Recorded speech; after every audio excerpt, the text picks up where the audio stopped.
Armacrog is a point-and-click adventure game realized in stop-motion animation. This is Tommyknot, the main character from Armacrog. He was a creation of our pal Douglas TenNapel. We were getting ready to figure out what our next project would be, and we called up Doug and asked him if he had any ideas. He just started sending drawings and drawings and drawings, and it was really great stuff, and Tommyknot was the character that came out of that.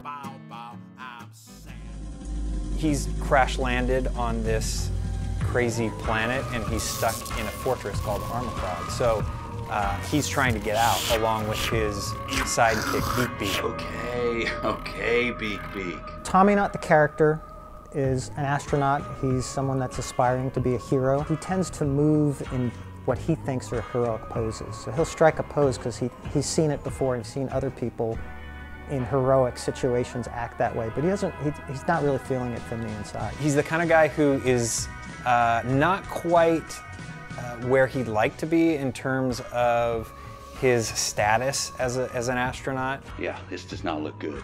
Michael Nelson of RiffTrax and Mystery Science Theater fame is the voice of Tommyknot. Beak Beak, look at that. What do you make of this guy? We were looking for somebody that kind of was a little bit of an everyman, played it a little straight. We didn't want any kind of over-the-top performance.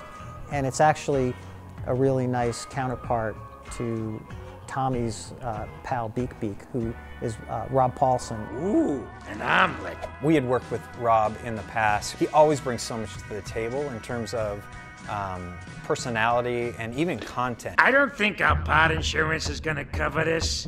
Our deductible is nuts too. Beak Beak is Tommy's blind alien dog, but he's actually his best friend. At times he's kind of the voice of reason, but he's also a wisecracking guy that likes to have a good time. We'd never done a game where you could switch control between two characters.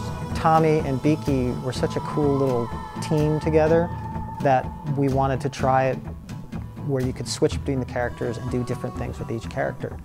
Beaky's much smaller than Tommy, so obviously he can fit into areas that Tommy can't fit into. Tommy, you know, he's a bigger character, he's stronger, he can push things around.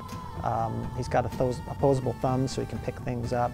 He can climb on things, so he does things that Beaky can't do as well. Once he was designed, one of the first things we started to do was some pencil test animation, which are hand-drawn animations of the characters, kind of exploring some of their personality, the way they might walk or move. So once we have a design that we're happy with and it's ready to make the jump from paper drawings to something dimensional, the first step is to create the skeleton for the character.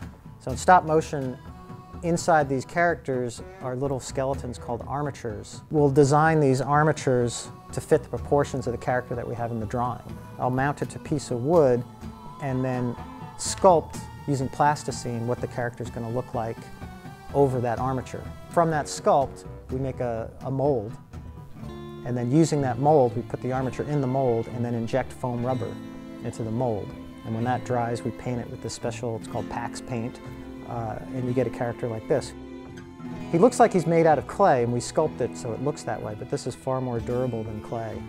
That gives us a physical puppet that we can bring on set and begin the stop motion animation process. There's this magic when things all start to come together. You've done your animation, you've done your backgrounds, you're putting it in the game, you're seeing everything work together, and it's fun, and it's interesting, and it looks unique.